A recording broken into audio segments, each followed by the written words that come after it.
প্রত্যেক বছর ৭,০০০-এরও বেশি ডিভোর্স হচ্ছে ইন্ডিয়াতে। ম্যাক্সিমাম ডিভোর্স হচ্ছে হাজব্যান্ড বা ওয়াইফের প্রভার্ড লাইফ লিড করার জন্য। ম্যাক্সিমাম কেসেস তো এমন হচ্ছে বিয়ের ঠিক দিন পরেই ডিভোর্স করতে চলে আসছে, বা একটা বেবি হওয়ার পর তাদের মনে হচ্ছে সংসারটা আর তাদের পক্ষে করা পসিবল হচ্ছে না। মেনলি এখানে সাফারার হচ্ছে বাচ্চাটি। তো যাই হোক, আমি আজ কথা বলবো ইন্ডিয়াস ফার্স্ট ডিভোর্স যেটা হয়েছিল in 1885, Dadaji Bhikaji versus Rukhmabai on 21 September 1885। এই ডিভোর্সটা হওয়ার একটা ইন্টারেস্টিং রিজন ছিল, এখনকার মতন ফালতু রিজন যেটার একদমই ছিল না। রুকমাবাইয়ের 11 বছর বয়সে বিয়ে হয়েছিল 19 বছর বয়সী দাদাজি ভিকাজির সাথে। বাট রুকমাবাইয়ের মেডিকেল স্টাডির খুব ইচ্ছা ছিল।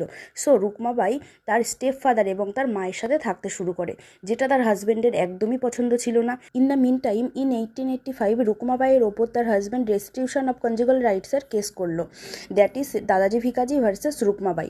ইন দিস কেস রুকমাবাইয়ের বক্তব্য ছিল বিয়ের সময় তার বয়স খুবই কম ছিল, but now he could not compel a young lady.